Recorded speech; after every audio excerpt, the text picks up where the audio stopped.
your strategy will probably fail. Yeah, it's a pretty intense way to start, but stick with me. We're going to talk about why so many brilliant plans fall apart, and more importantly, how you can find the flaws in your plan before the market does. So let's just put a number on it right away. 67%. That's not a typo. According to Harvard Business Review, that's how many strategic plans just don't work out. We're talking 2 out of every 3 plans that companies pour their hearts and souls into. That's a tough pill to swallow.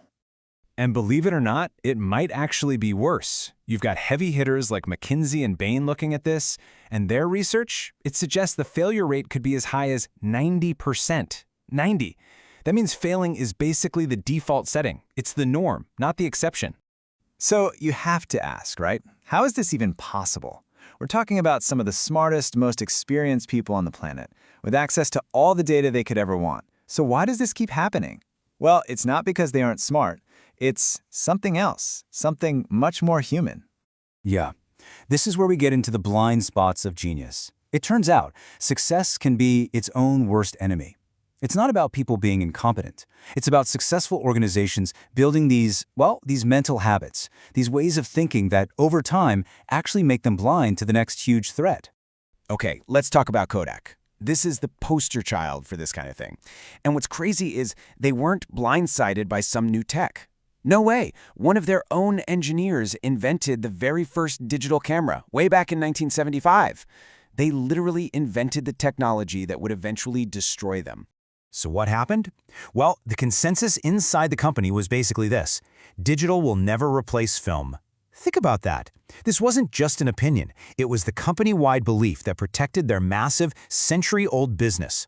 They just couldn't imagine a world without film, even though they were the ones who created the alternative. And here's the result.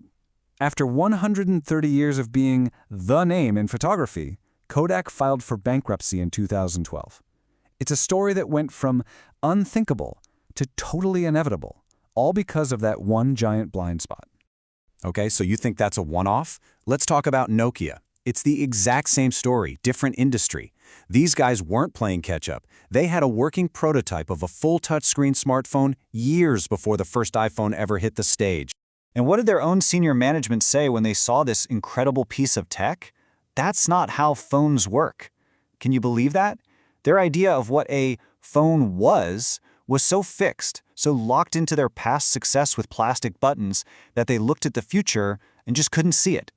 The outcome? Exactly the same as Kodak. Utter collapse. Their market dominance, which felt completely unshakable, just poof, it vanished. So you have to wonder, what's the common thread here? What links these 2 epic failures? Well, it comes down to this really dangerous psychological trap called groupthink.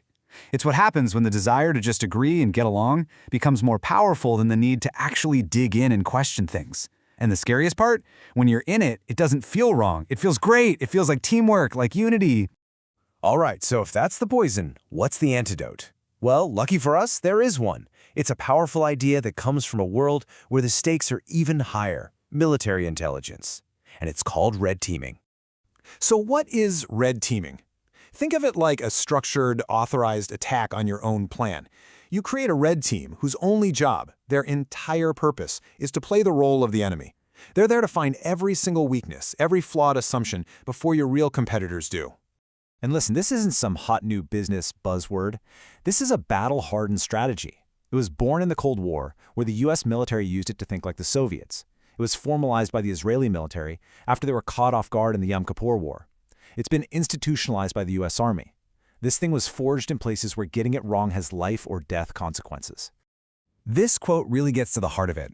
A red team that succeeds in identifying a fatal flaw in your strategy has not failed your organization, it has saved it. That just flips the whole script, doesn't it? The person who finds the problem isn't the bad guy, they're the hero. They didn't break the plan, they saved the company. Okay, so how do you actually do this? It's not just about telling people to be more critical in meetings. That doesn't work. It's a structured process with a real toolkit of techniques. We're going to look at 3 of the big ones, techniques you can start thinking about right away: devil's advocacy, the pre-mortem, and what's called a competitive threat simulation. So devil's advocacy. We all know the phrase, but this is different. This is a formal job. You literally assign a team and say, your mission is to build the strongest possible, fact-based argument that our core belief is wrong. So for Kodak, the red team's job would have been to prove, with evidence, that film was doomed. Then there's one of my favorites, the pre-mortem. It's brilliant. You get everyone in a room and you start with this question. Okay, fast forward 18 months. Our big plan has been a total disaster, a complete failure. So, what happened? By making failure a past event, you trick your brain. You skip past all the optimism and give people the freedom to talk about all the things they were secretly worried about. All right, I get it. This might sound like something only a huge corporation or the military could pull off, but you can actually get started with this, and it's simpler than you think. Here's a basic 5-step plan. First, you get a small team of people who weren't involved in making the strategy. That's key. They have to be outsiders. Second, you give them everything, the plan, the data, all of it. Third, and this is crucial, you tell them your only job is to find the flaws. Don't be nice. Fourth, you have to do this after the plan is drafted but before it's final. And finally, number 5, you actually have to listen to what they find and use it to make the strategy stronger. So when you boil it all down, you're left with a choice. And I want to be clear, red teaming isn't about creating doubt. It's about earning your confidence.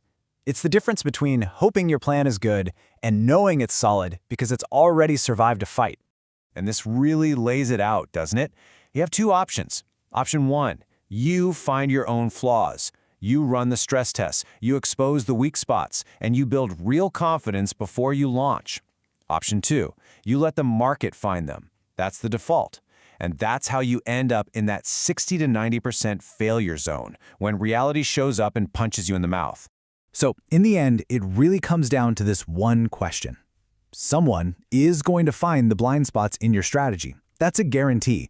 The only thing you get to decide is who finds them first. Is it going to be you, or is it going to be your competition?